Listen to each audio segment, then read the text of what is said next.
Price from Eden Condensed Small Space Garden Design. Today I'm going to show you how to pot a small blueberry bush. Most blueberry bushes you'll see come in these 1-gallon containers. Sometimes you can find them smaller, but I do like to get them just a little bit on the bigger side, so that way they won't take as long to get to maturity where you're going to have fruit, because the whole point of having a blueberry bush is to eat the really yummy blueberries. When you look for a pot, you can use terracotta, you can use a glazed pot. As long as it has a drainage hole in it, you can even use a large plastic pot, which are a little bit lighter, but do make sure it has drainage holes in the bottom. The other thing when potting a blueberry bush is that you want to use an acidic potting soil. I do use organic potting soil because I'm going to eat the blueberries and I want to make sure that there are no chemicals in the potting soil. But most of the times when you're looking for acidic potting soil in the nursery center, it'll be listed as Azalea camellia or Azalea camellia gardenia potting soil. Sometimes you'll see it as acidic potting soil, so that's what you want to get.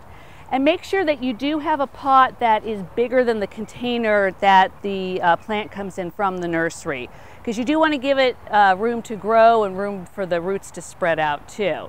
So what I've done is I've started off with the pot about 1/3 of the way through, and I've made a well inside to put my pot. I do want to add a little bit of acidic fertilizer as well, and this is also listed as Azalea camellia gardenia fertilizer, and follow the instructions. It's usually a couple of tablespoons that you want to sprinkle in there, get it worked into your soil. I also add a little bit of water to the bottom, so that way it starts off with some good moisture, because a lot of times the potting soil is pretty dry.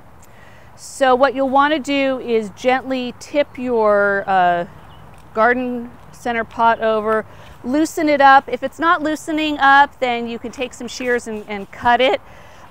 Grasp it from the base around the root ball and just gently slide it out. Sometimes the soil will be really loose, so you kind of have to be careful there. Making sure that you find healthy plants. You don't want to find plants that have the roots coming out of the bottom. That means they're root bound and they've been in the nursery pot too long. So this one slid out really nicely. The soil is loose. You can tell that it's been well cared for at the nursery center.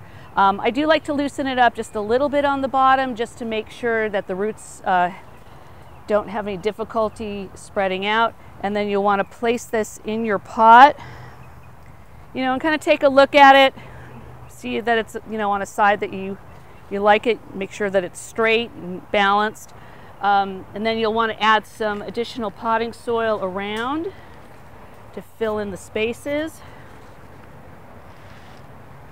There we go. And pat it down. Make sure you've got the root ball all covered over, and then give it a nice good watering. In fact, I'd water it until the water comes out through the drainage holes in the bottom. And then lastly, you want to place this in an area where you're going to get at least 6 to 8 hours of full sun every day. And do make sure that you water it regularly. Blueberries do like to be watered deeply and regularly, so make sure you either add a drip system to this or keep your watering can handy or your hose handy, so that you can care for it and put it someplace where you're going to be able to come out and pick those blueberries as soon as they're ripe. If you have any other questions on how to plant a small blueberry bush, please contact me at www.edencondensed.com. Thank you very much.